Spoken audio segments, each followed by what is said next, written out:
अखण्डमण्डलाकारं व्याप्तं येन चराचरं तत्पदं दर्शितं येन तस्मै श्रीगुरुवे नमः।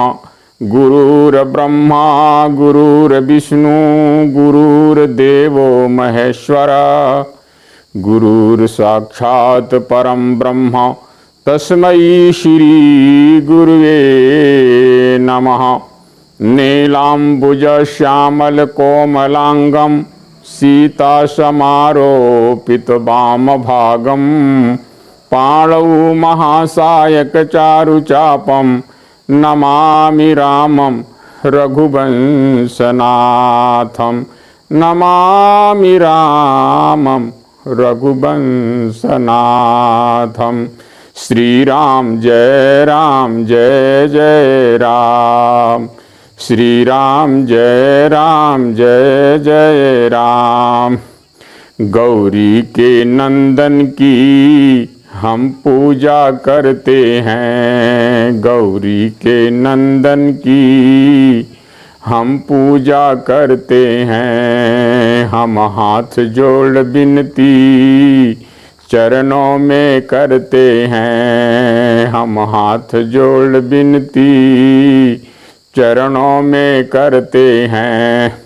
शुभ कर्मों से पहले तेरा ध्यान करते हैं।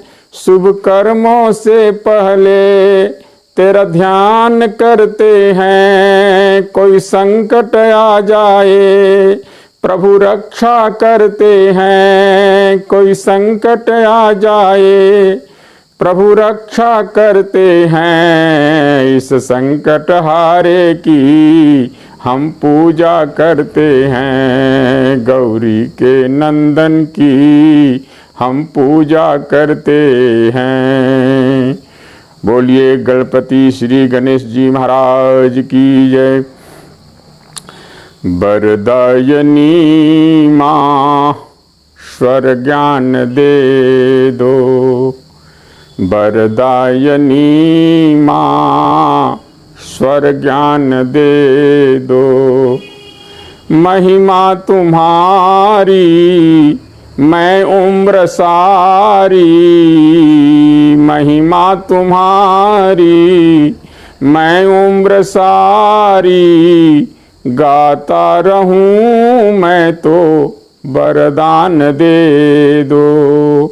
वरदायनी माँ स्वर ज्ञान दे दो।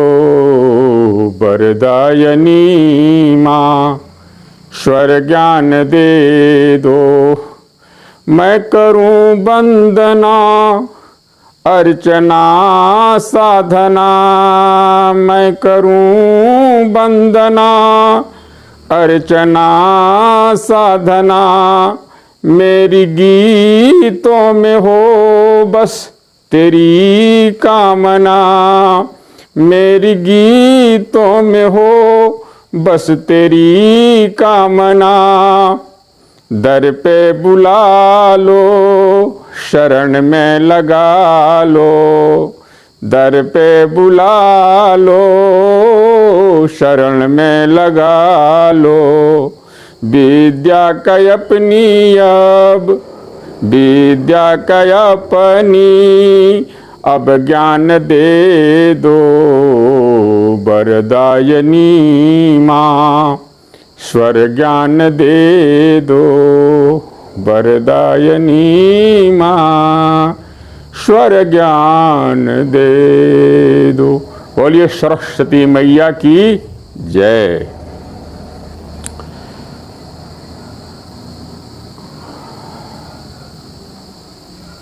आइए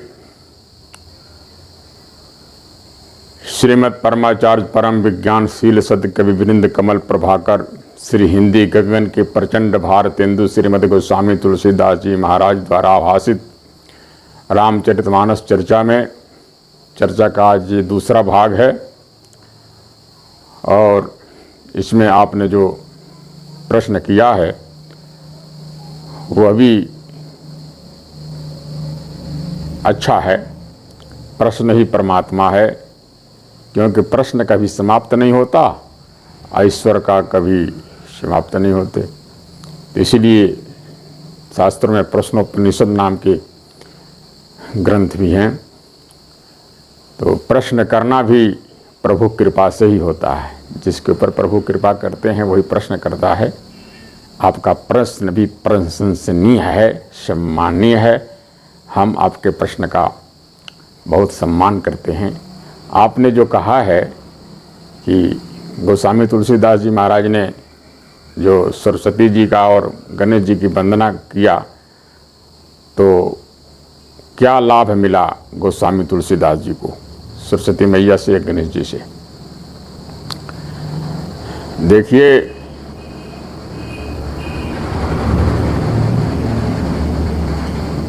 तुरंत ज्ञान का प्रभाव हुआ गोस्वामी तुलसीदास जी को।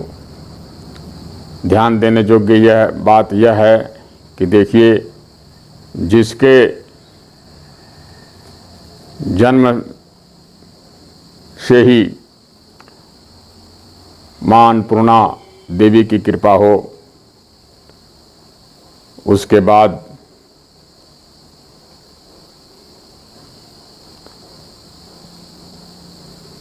गुरु की कृपा हो,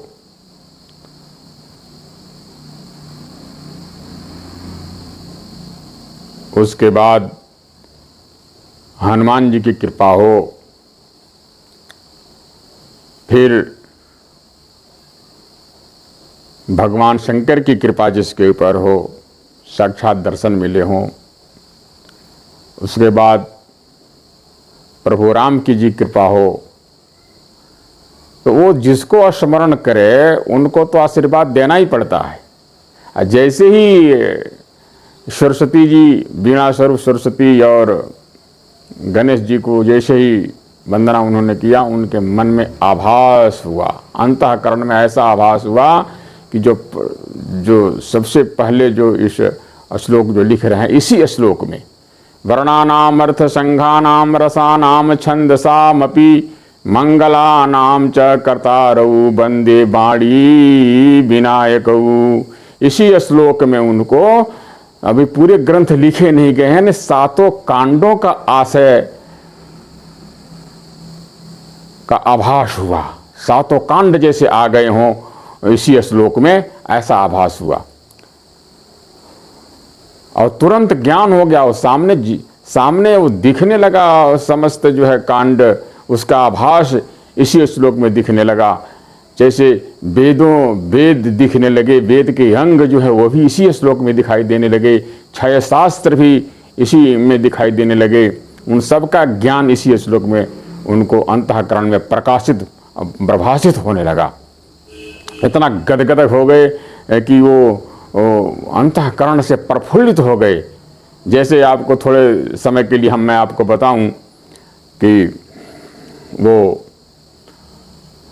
इस वर्णानाम अर्थ संघानाम रसानाम छंदसामपि मंगलानाम च कर्तारौ वंदे वाणी विनायकौ, ये श्लोक में ही 7 कांड कैसे हैं, ये थोड़ा बड़ी विचारणीय विषय है। लेकिन देखिए, जब अवलोकन होता है तो सब दिखने लगता है। वर्णानाम से बालकांड यह दिखा, वर्णानाम में ही से बालकांड का पूरा चरित्र दिखने लगा। जानते हैं कैसे? जिस ईश्वर का कोई वर्ण नहीं है, कोई जाति नहीं है, कोई स्वरूप नहीं है, वह ब्रह्म जो है क्षत्रिय कुल में, मनुष्य वर्ण में और अयोध्या में बालकांड में आकर के वो जो क्षत्रिय वर्ण हुआ अयोध्या में, जिसकी कोई जाति नहीं, कोई वर्ण नहीं है, इसीलिए वो बालकांड, विश्वामित्र जी का आगमन, अहिल्या का उद्धार, यज्ञ की रक्षा और विवाह, जितने भी व्यवहार हुए ये सब बालकांड में वर्णित हैं। इसीलिए वर्णा नाम से बालकांड का आभास हुआ। अर्थ संघा नाम से अयोध्या कांड का, अर्थ संघा नाम से अयोध्या कांड का। अर्थ संघा नाम कहने का मतलब है कि यहाँ पर अर्थ संपत्ति युक्त से वर्णन है, क्योंकि अयोध्या कांड में ही दशरथ जी द्वारा राम राज्यार्थ मनोरार्थ सिद्ध्यर्थ, राम राज्य मनोरथ सिद्ध्यर्थ की मनोकामना की गई। और देव मनोरथ, देवता भी अपने मनोरथ कर रहे हैं। यह उनकी भी इच्छा की पूर्ति के लिए, अर्थ की पूर्ति के लिए, दशरथ जी के रामराज्य के पूर्ति के लिए भरत जी का राज्यार्थ, भरत जी को राज्य दिया जाएगा अयोध्या कांड में। भरत राज्यार्थ और वन गमनार्थ, वन में रहने वाले जितने भी कोल भील जो अशिक्षित वर्ण हैं, जो वन में रहने वाले, वो भी जो है अर्थ से संपन्न हों, अर्थ के साधनों से संपन्न हों, अर्थ समूह के साधनों से सब संपन्न हुए, सब साधन युक्त हुए। इसीलिए अर्थ संघा नाम से अयोध्या कांड का वर्णन किया गया और आभास हुआ इसी में। और जो रसा नाम है, रसा नाम से अरण्य कांड की अंतःकरण में आभास हुआ गोस्वामी जी के। रसा नाम से आप समझते हैं कि 9 रस इसके अंदर आ जाते हैं, जैसे श्रृंगार है, हास्य है, करुण है, रौद्र है, वीर है, भयानक है, विभत्स है, अद्भुत है और शांत रस है। तो 9 रसों का समावेश जो है इसी रसा नाम में ही है। अरण्य कांड में 9 रसों का समावेश है। जानते हैं कैसे? जैसे रस का एक अर्थ पराक्रम भी होता है, रसो वैश पराक्रमः, और पराक्रम जो है भगवान श्री राम वहाँ दिखाते हैं खरदूषण के, खरदूषण विराट वध पंडित ऐसे कहा गया है। तो एक अर्थ तो यही है रस का। लेकिन जो 9 रस का समावेश इसमें है, जैसे एक एक रस का आपको इसमें उसका आभास दिखाते हैं कहाँ कहाँ है। जैसे श्रृंगार है, श्रृंगार रस की भावना वहाँ पर अरण्य कांड में दिखने को मिलती है कि जब प्रभु श्री राम जी चित्रकूट में एक फूल तोड़ करके, कुसुम, कुसुम कहते हैं फूल को, वो तोड़ करके, और सीता जी जो अपने नैहर जनकपुर और ससुराल जो है अयोध्या को छोड़ करके और सब सुख छोड़ करके और जंगल में आई हैं वन में, तो सारे गहने और आभूषण कैकेयी जी ने उतरवा लिया था।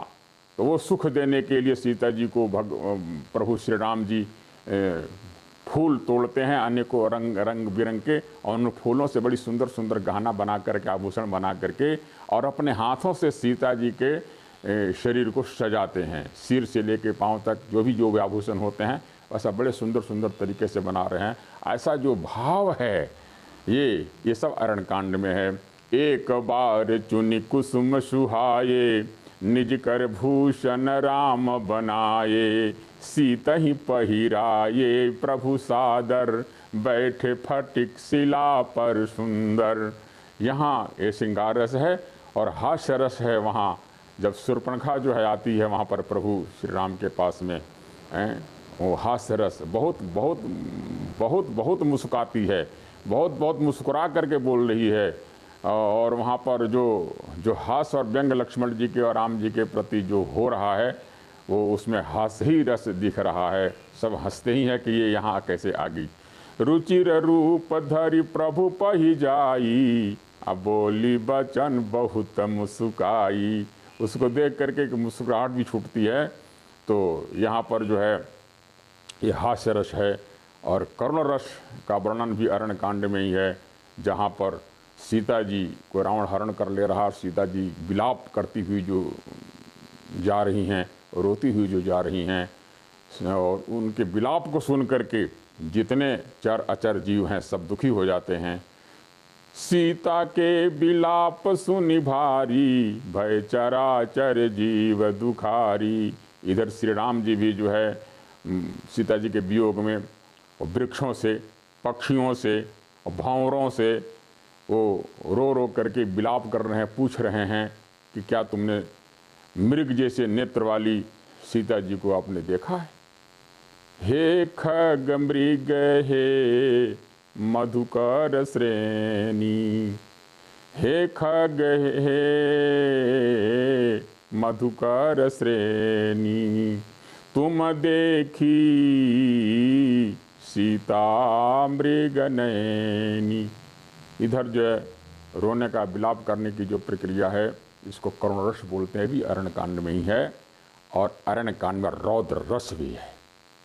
रौद्र रस उसको कहते हैं जिसमें शस्त्र उठा लिए गए हों, उस समय रौद्र रस है अरण्य कांड में।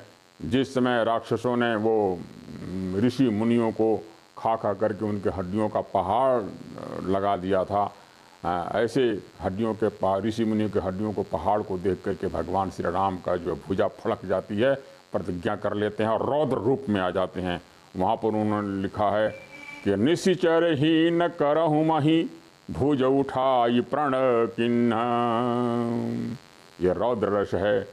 और फिर एक वीर रस का वर्णन वहाँ होता है जहाँ पर वीर रस की तैयारी होती है। जैसे मारीच जो है मृग बन करके, सोने का मृग बन करके और आया और सीता जी ने कहा कि वो मृग बध करके लाइए। और इनके जो है सोने का जो मृग है, मृगशाला है, ऐसा हो तो सकता नहीं लेकिन ऐसा दिख रहा है। तो इस सोने का मृग में ले जा करके अपने सासु को, कौशल्या मैया को दिखाऊंगी जब यहाँ से वंश जाना होगा तो आप बध करके लाइए। तो मृग को देख करके भगवान श्री राम जो है अपने समस्त कपड़ों को बांधते हैं, कमर में बांधते हैं और करतल, चाँप, हाथ में धनुष और बाण जो है ले करके और जो तैयार होते हैं, इस स्वरूप का वर्णन जो वीर रस कहलाता है। ये मृग बिलो की कटि परिकर बांधा, करतल चाप रुचिर सर साधा। ये वीर रस का वर्णन भी इसी अरण्य कांड में है। और उसके बाद जो है एक भयानक रस आता है। भयानक रस जिसको देखते ही भय उत्पन्न हो जाए, ऐसे भयानक रस भी अरण्य कांड में है। जैसे राम जी राक्षसों को जैसे मार रहे हैं, उनके जो खंड खंड जो है, मुंड जो है वो आकाश में विचरण कर रहे हैं और उड़ रहे हैं। तो बिना धड़ का, बिना शीर का जो है धड़ जो ऊपर जो है दौड़ रहा है आपस में, क्योंकि मरने वाले हैं ही नहीं। तो ये स्वरूप देख करके भय उत्पन्न हो रहा है। नभ उड़त बहुभुज मुंड, बिनु मौलि धावत रुंड। सुर डरत 14 सहस प्रेत, बिलोक एक यवध धनी। एक ही श्री राम जी को देख करके और 14,000 जो राक्षस हैं, वो जो है 14,000 राक्षस इधर हैं और इधर प्रभु श्री राम हैं, अकेले हैं। यह देख करके देवता डर जाते हैं, देवता डर रहे हैं। ये है भयानक रस जो है, भय उत्पन्न, डर उत्पन्न करने वाला। उसके बाद देखिए विभत्स रस। विभत्स रस का मतलब ये होता है कि जैसे फोड़ा पहुँच, जैसे कोई चिथर विथर हो गया हो, और जैसे विभत्स रस। वहाँ पर जैसे श्री राम जी के बाणों से मारे गए राक्षसों के जैसे आंतड़ी है, मांस है, रुधिर है, अलग अलग कीचड़ युक्त ऐसे बन करके लिथर विथर जो हो रहे हैं। कहीं गिद्ध लेकर के उसका ताड़ी लेके भाग रहा है, कहीं कुछ लेके भाग रहा है, कहीं खग कंक काग श्रीकाल, कट कहीं कठिन कराल, अंतावड़ी गही गिद्ध उड़ा वहीं उड़ रहे हैं ले करके जो है। ऐसा बस जो विभत्स रस, ये भी इसको विभत्स रस कहते हैं, जो देखने में अच्छा ना लगता हो, है ना, उसको विभत्स रस कहते हैं। यहाँ विभत्स रस है। और अद्भुत रस जो है वो है जो कर्म कभी सोचा भी नहीं गया कि ऐसा हो पाएगा, लेकिन हो गया। 14,000 सेना को भगवान श्री राम जो है अकेले एक ही बाण से जो है वहाँ पर संग्राम करके समाप्त कर देते हैं और रिपुदल को जीत लेते हैं। यह जो है ऐसा कभी देखा नहीं गया था। खरदूषण ऐसा का सोचा भी नहीं था कि हम लोग मर जाएंगे, वो भी एक ही बाण से। यहाँ पर ये अद्भुत रस है, क्योंकि सब एक दूसरे को राम देख करके मारते हैं और मर गए सब। देख ही परस पर राम करि संग्राम, रिपुदल लरि मरियो। ये अद्भुत रस है। और उसके बाद शांत रस आता है। शांत रस का मतलब होता है कि सब कुछ में शांति मिल गई हो और शांत रस हो गया हो, जितना उथल पुथल था और सब समाप्त हुआ। जब रघुनाथ समर रिपु जीते, सुर नर मुनि सबके भय बीते। सब शांत हो जाते हैं, फूलों की वर्षा होने लगती है। सब ये शांत रस, ये 9 रस जो है यह अरण्य कांड में है, इसीलिए रसा नाम से अरण्य कांड का आभास गोस्वामी तुलसीदास जी महाराज को हुआ। उसके बाद ये जो छंद सामपि, जो छंद है वो छंद से पता ही लगे, छंद से किष्किंधा कांड है। छंद 92 लाख ऐसा श्रुतियों में वर्णन आया, श्रुतियों में वर्णन किया गया है। छंद अनेकों हैं, छंद करोड़ों जाति के हैं। यहाँ पर बानर सेना भी, बानरी सेना भी करोड़ों जाति की है, एक जाति की नहीं है। संपूर्ण जो है पृथ्वी पर से बंदर आए हुए हैं, बानर, और सब एक से अलग अलग वर्ण के हैं। कपिपति बेगी बोलाए, आए जूथप जूथ, नाना वर्ण अतुल बल, बानर भालू बरूथ। बानर भालू जो बरूथ है, इनकी जो सेना है वो अनेकों वर्ण की है। कितने वर्ण की है कहा नहीं जा सकता, अनेकों रूप के हैं, अनेकों रंग के हैं। इसलिए ये जैसे छंद अनेकों जाति के हैं, वैसे ये बानर भी अनेकों जाति के हैं। इस प्रकार से किष्किंधा कांड का, छंद से किष्किंधा कांड का आभास हुआ गोस्वामी जी को।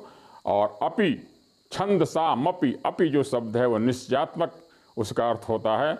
और अपि से जो सुंदर कांड का आभास हुआ, जैसे निश्चय हो गया कि सीता जी का पता नहीं लग पा रहा था कहाँ है कहाँ नहीं है, लेकिन सुंदर कांड में निश्चय हो गया कि सीता जी लंका में ही हैं। इसीलिए आप इसे ये सुंदर कांड की रचना का आभास होता है गोस्वामी जी को सरस्वती माँ की कृपा से। और मंगला नाम से लंका कांड, मंगला नाम से लंका कांड, अमंगल जितने थे सबका नाश हो गया, और सबका नाश होने से मंगल हुआ। और करतारव से उत्तरकांड, वहाँ कर्तव्य का बोध कराया गया, क्या करना चाहिए क्या नहीं करना चाहिए। तो राजा का कर्तव्य क्या है, यह जो निभाया ये उत्तरकांड में। चक्रवर्ती राजा होकर राजा के कर्तव्यों को निभाना करना, सबके सरस, सबके लायक, ये राजा का क्या कर्तव्य है, ये प्रभु श्री राम निभाते हैं। ये उत्तरकांड में कर्तव्य का वर्णन है, इसीलिए करतारव से उत्तरकांड हुआ। तो पूरे रामचरितमानस में यह जो एक श्लोक में, एक ही श्लोक में 7 कांड का समावेश हुआ है। ये सरस्वती और गणेश जी की कृपा से गोस्वामी जी को आभास हुआ है। आपके प्रश्न का उत्तर यहाँ पर हो गया। बोलिए सच्चिदानंद भगवान